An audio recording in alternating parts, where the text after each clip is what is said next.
Con las últimas dos instancias, conferencia de la doctora Gabriela Merlisky, que presentará y ayudará también en la dinámica que vamos a tener de preguntas. A Juliana Robledo de Ecurbano. Y bueno, también vuelvo a agradecer Isabel Doná la mesa, los moderadores de la mesa,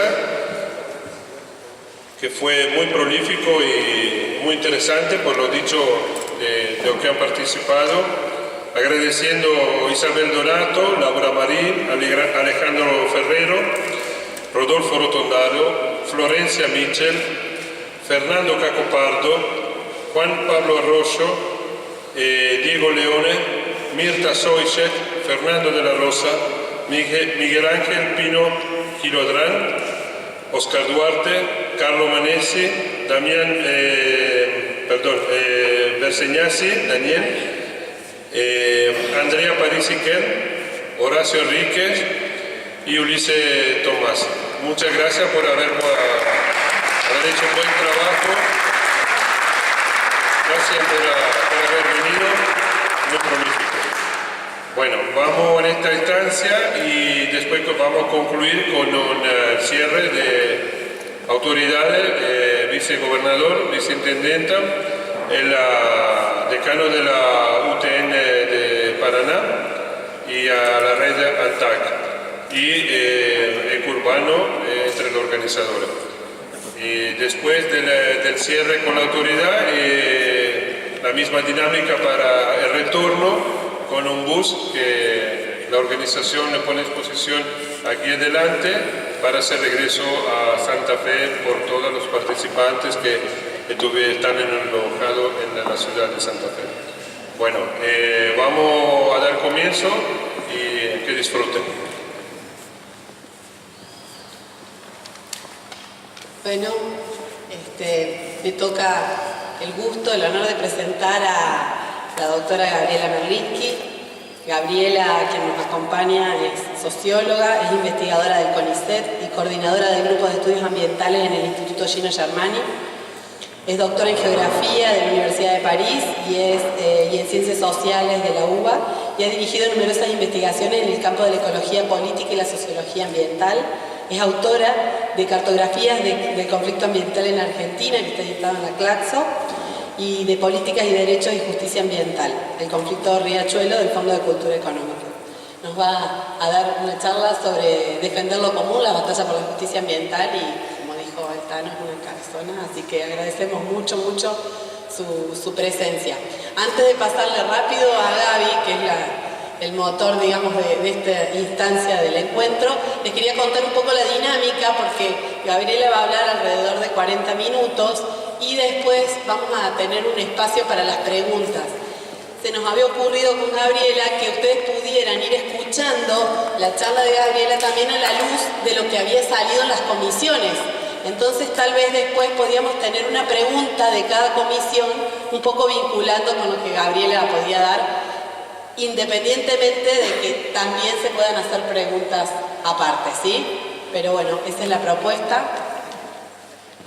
Bueno, buenas tardes a todas y todos. Un agradecimiento muy especial acá a todos los colegas, compañeros de Santa Fe y de Paraná. Para mí es un placer estar acá.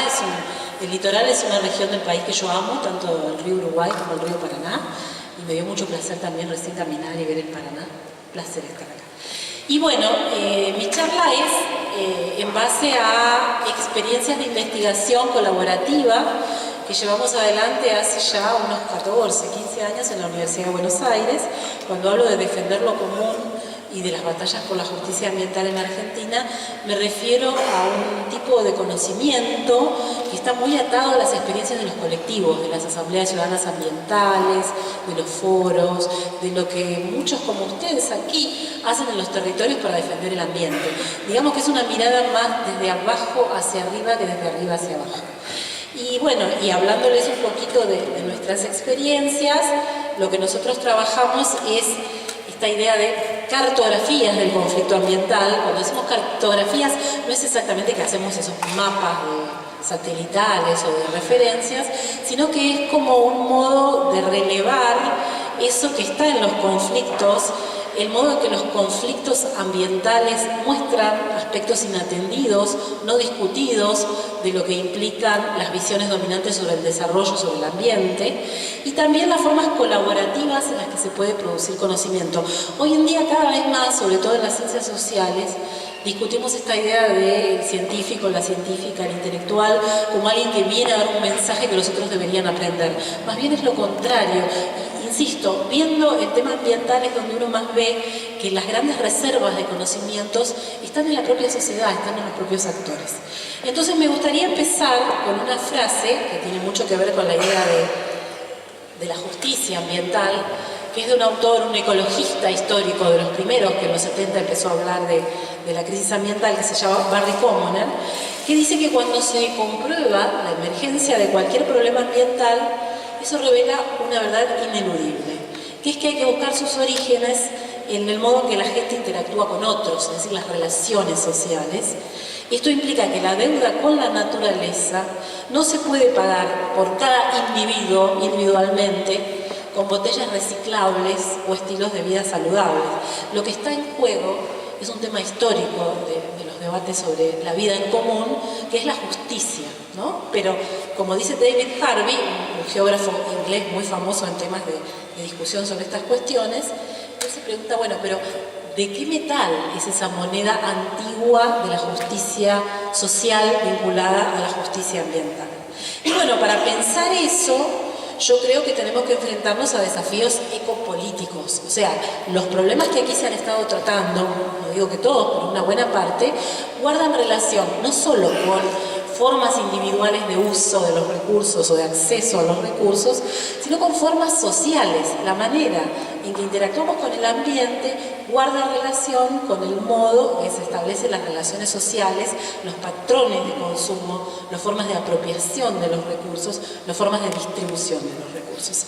Y el tema es que eso ha venido cambiando de manera muy intensa, muy vertiginosa, desde la década de los 50 del siglo pasado, al punto tal que ha sido denominado como crisis ambiental, crisis civilizatoria, crisis de paradigma, antropoceno. Y hay algunos datos que lo reflejan, a veces muy simples, no hace falta ir a las complejas análisis y escenarios de cambio climático que a veces son tan difíciles de entender, pero que tiene que ver con el uso de los recursos y la carga ambiental de los recursos en el planeta. Desde 1950 a la fecha, estamos hablando nada más que de 69 años, la extracción global de materiales, o sea, todo lo que extraemos del planeta, que ronda ya en las 70.000 millones de toneladas al año, aumentó 5,6 veces. Es decir, sacamos 5,6 veces más que lo que sacábamos en los 4 siglos anteriores. Al tiempo que la generación de residuos se incrementó 5 veces, o sea, cada vez sacamos más, pero cada vez depositamos más. En el caso de los plásticos, que todos conocerán, porque cada vez hay más mensajes, videos, informes que nos muestran el terrible problema de los plásticos en el mar, aumentó 150 veces, la población aumentó más del doble, la economía 37 veces, o sea, todo lo que producimos como bienes, y acá viene el problema, la cuestión, ¿por qué digo que no es un problema individual sino colectivo? ¿Y por qué digo que tiene que ver con relaciones sociales, con relaciones de producción, con formas de extracción, con formas de consumo? El 20% de la población mundial se queda con el 77% de todos esos bienes que extraemos. O sea que es una presión adicional sobre el planeta, sobre la biosfera, sobre los ecosistemas, pero que no es equitativa para todos. No es que eso se produce o se genera para satisfacer las necesidades de todos. Es una pequeña minoría la que se queda con la mayor parte de los recursos. Entonces, por eso yo insisto con estas ideas, porque considero que pensar la sustentabilidad, el tema de este encuentro, el tema de esta conferencia, encierra desafíos ecopolíticos.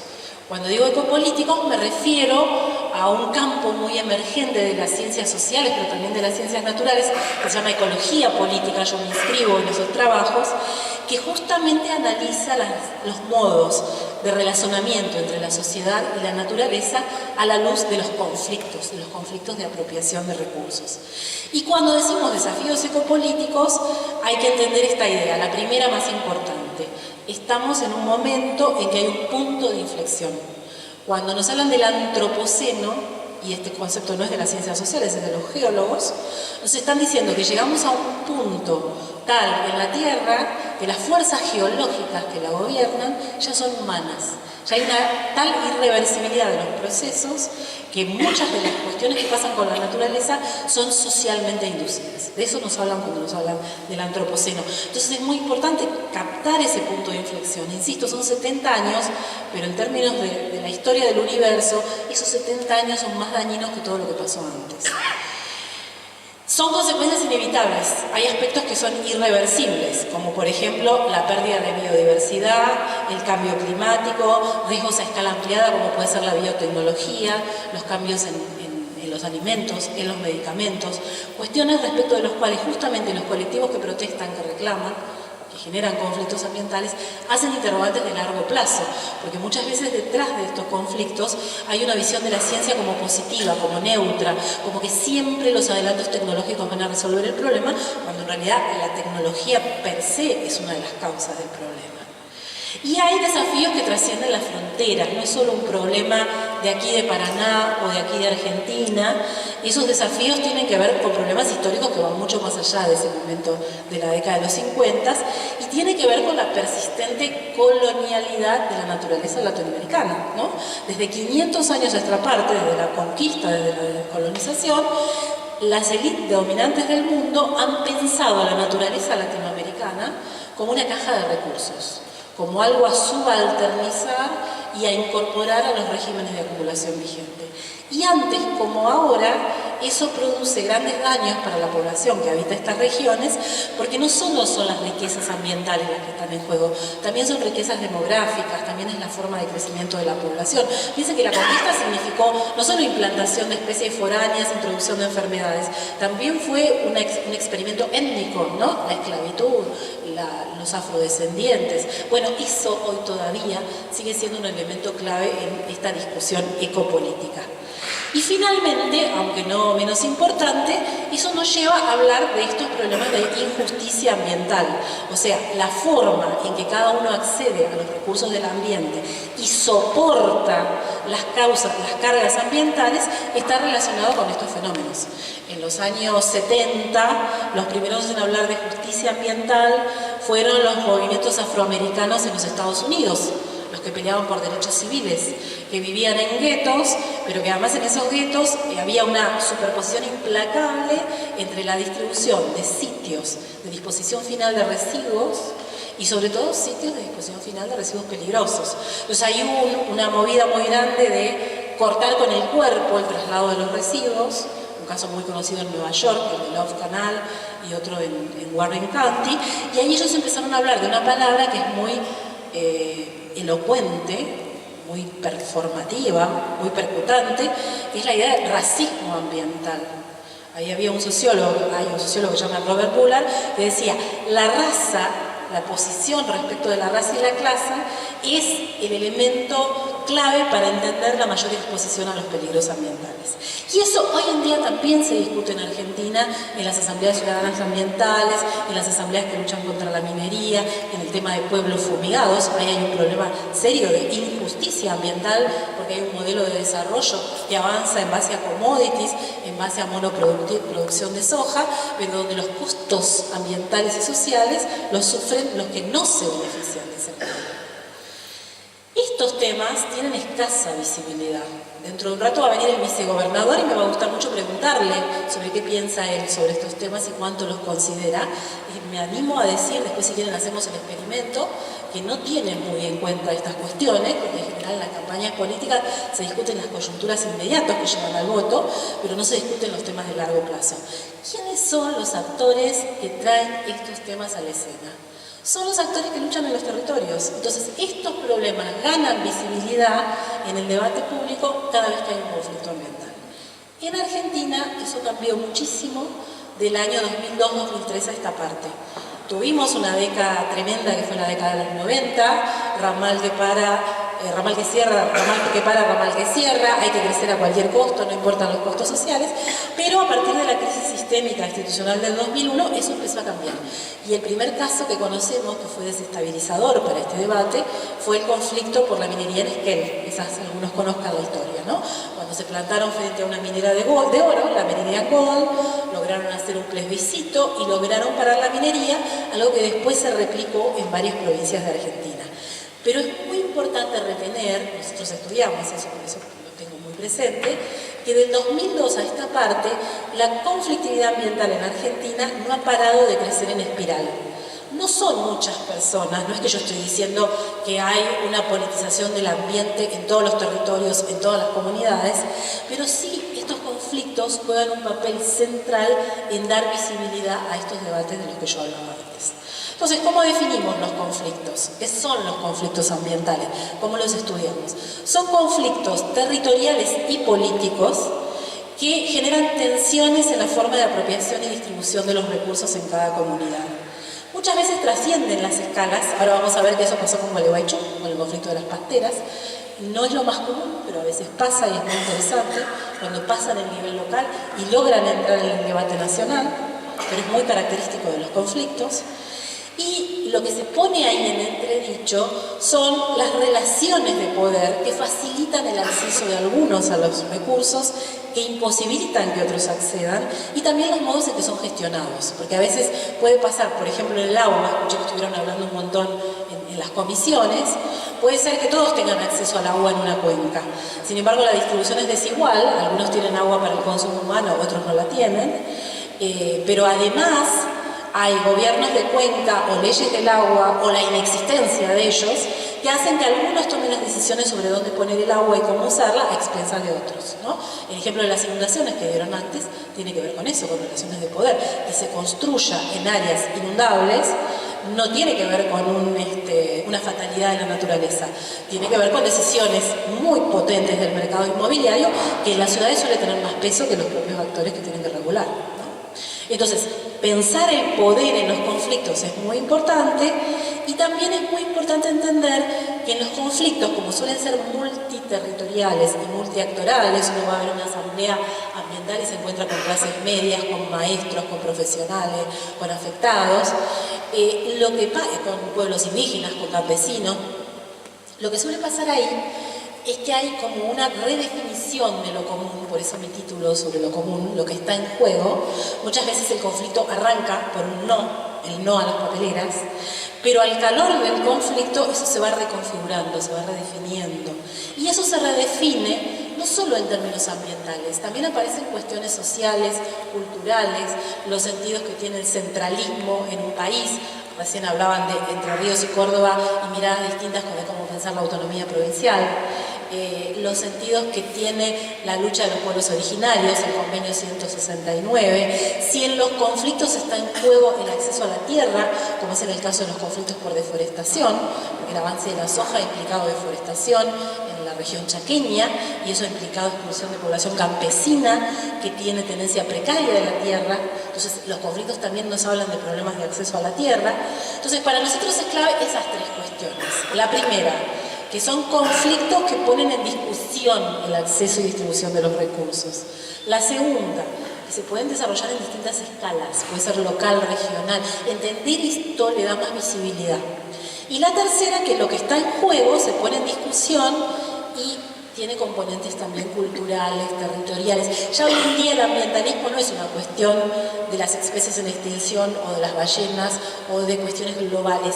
Hay cuestiones locales de agenda que entran y que entran de lleno. Y esa es una experiencia clave en Argentina en particular. Cuando uno compara lo que ha pasado en Argentina con otros países latinoamericanos o de Europa, recién me hicieron una nota afuera y el cronista me decía, porque en Europa la gente tiene más conciencia ambiental. No, no estoy para nada de acuerdo con eso. Todo lo contrario, en América Latina hay una serie de luchas ambientales que redefinen el sentido de estas cuestiones a la luz de este tema clave que es la deuda ecológica. No es lo mismo luchar por el agua en Bolivia, en Chaco, en el río Paraná, que la disputa por el agua en Francia. No tiene nada que ver. Aquí dado el colonialismo y dado la diferencia en las asimetrías de poder, es una lucha frontal, es una lucha en la que muchas veces se juegan las vidas, ¿no? Entonces, ¿qué es lo que traen estos movimientos de justicia ambiental? ¿Qué es lo que interesa rescatar respecto de otros ambientalismos más tradicionales, el ambientalismo de las ONGs o de las grandes organizaciones ambientales?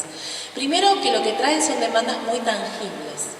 Es la tierra, es el agua, es el paisaje. La discusión de Gualeguaychú, por ejemplo, era la pastera, pero también era el impacto visual de esas pasteras en un paisaje que tiene una marca histórica para los que allí habitan, y la discusión sobre el modo de vida local. Cuando uno va a una asamblea y pregunta contra lo que se discute respecto de lo que se reclama, es por implantaciones de industrias extractivas o de actividades extractivas que se las considera incompatibles con el modo de vida local.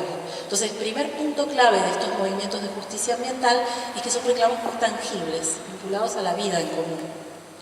Segunda cuestión clave, hay lenguajes de valoración alternativos.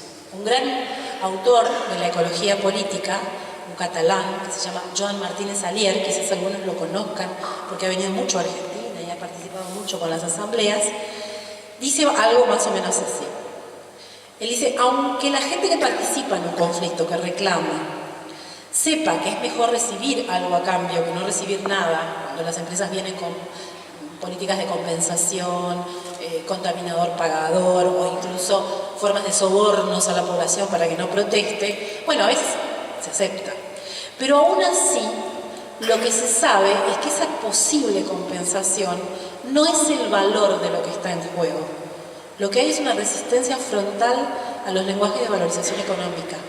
Y entonces Martínez Alier habla de lenguajes de valorización en general, que ponen en juego justamente cuestiones culturales, del modo de vida local, de los sentimientos de arraigo de la población a un territorio.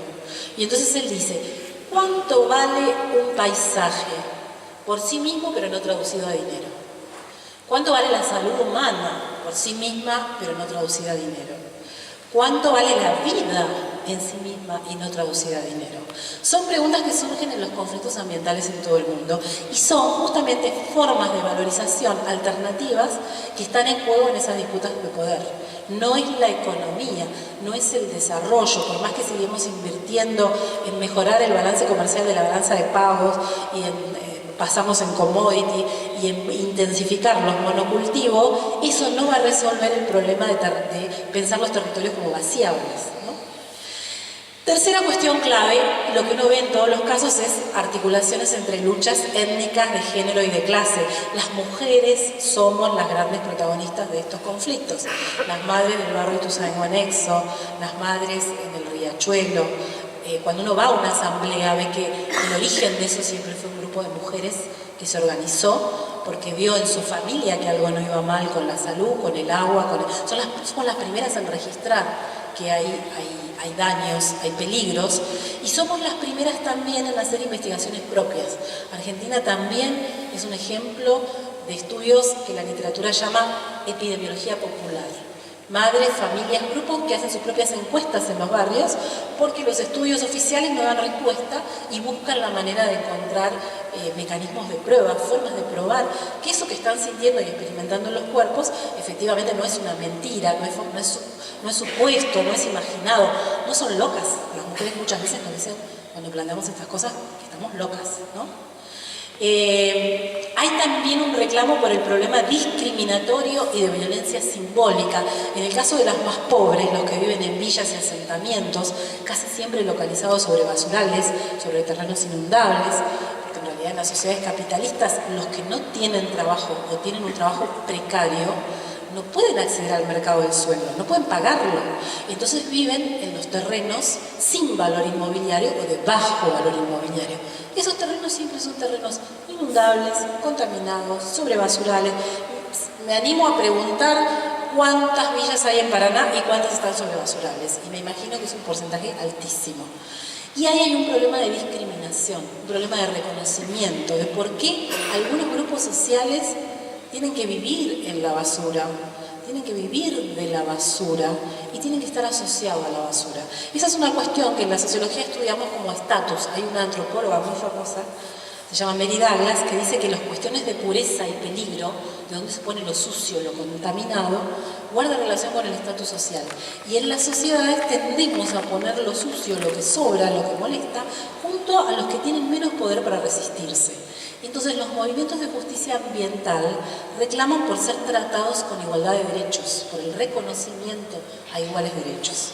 Y finalmente también hay demandas a las políticas estatales para que garanticen el acceso equitativo a bienes ambientales. Cuando hay conflictos, lo que traen estos conflictos son interesantes debates sobre el desarrollo, sobre los debates sobre la legitimidad, quién puede decidir, quién toma las decisiones. Tenemos que esperar 4 años para votar, para cambiar un gobierno, para tomar decisiones, o hay otros mecanismos de consulta. Esta pregunta de la licencia social que aparece en todos los conflictos, no hemos sido consultados, es una cuestión clave que guarda con la legitimidad, con cómo se toman las decisiones. Y finalmente una cosa que nosotros trabajamos mucho tiene que ver con la productividad de los conflictos, que producen en el mediano y largo plazo. Como antes y después de un conflicto no es lo mismo. Hay aprendizajes sociales, los actores que participaron saben cosas nuevas sobre el territorio, sobre las leyes, sobre lo que las políticas públicas hacen. Cuando uno va siempre a un taller como este, encuentra que todos y todas saben un montón de las leyes. Y no es que son abogados, son expertos en temas jurídicos. Es que a los conflictos nos obligaron a entender, bueno, hay una ley general del ambiente, ¿de qué trata? ¿Cómo hacemos para que se movilice? Hay un juicio a los aplicadores en Córdoba. ¿Tiene valor para otros casos de fumigaciones en otros lugares del país? Hay un caso testigo, que es la Corte Suprema de Justicia con el Riachuelo. Cuando la Corte dice, si está conculcado el derecho al ambiente sano, ¿vale para todos los casos? ¿O eso va a quedar como un tema abierto, nunca cerrado, cíclico, casi como el tango, ¿no? La contaminación del riachuelo. Y bueno, hay algunos ejemplos, en casos de pueblos fumigados, el conflicto, quien lo conocemos poco en Argentina, pero le aseguro que es súper conocido a nivel internacional con todos los que trabajan con la lucha de los transgénicos, es el caso del conflicto del barrio Tuzangó Anexo de Córdoba, Las Madres, que en el año 2002 empezaron a haber casos de recurrentes de cáncer, caminaban por las calles del barrio y veían a otras mujeres portando pañuelos o barbijos, y eso les llamó la atención porque no es normal ir por la calle y que tus vecinas tengan pañuelos en la cabeza. Bueno, era porque estaban con tratamientos oncológicos, y ahí ellas mismas empezaron a hacer esto que les contaba, una encuesta para determinar las razones de los problemas de salud, lo llevaron a la municipalidad no les hizo caso, luego intervino el subsecretario de Salud de la Municipalidad de Córdoba, Merardo Álvarez, que sí intervino para que hubiera un estudio. Hubo una ordenanza de prohibición de fumigaciones en el perímetro del barrio que no se cumplió. Finalmente llevaron a los aplicadores a un juicio que fue histórico y ahí sí fueron declarados culpables por daño ambiental. El juicio ahora otra vez se reabre, pero lo que significó ese caso fue una apertura a una articulación con otros casos de pueblos fumigados en Entre Ríos, en Santa Fe, en Salta. El caso de Fuera Monsanto de Malvinas Argentinas no hubiera existido si no hubiera sido casi en paralelo con el tema de Madres de Tuzangó Anexo. Y acá hay una cuestión de la productividad de este conflicto en algo que las madres trajeron desde el principio, que es la relación entre las demandas y los derechos humanos. Ustedes saben que en Argentina hay una politicidad muy grande del rol de las madres. Pensemos en las madres de Plaza de Mayo, en las abuelas, en las madres del dolor. Y bueno, en el caso de Tuzangó Anexo, este es un caso que se conoce también a nivel internacional como un caso de conexión entre los daños al ambiente, los daños a la salud y la cuestión de derechos humanos. Segundo caso, bastante importante en términos de pensar las productividades, lo que los conflictos producen, es el conflicto por minería en Mendoza. Mendoza es una de las 8 provincias de Argentina que tiene ley provincial de prohibición de megaminería.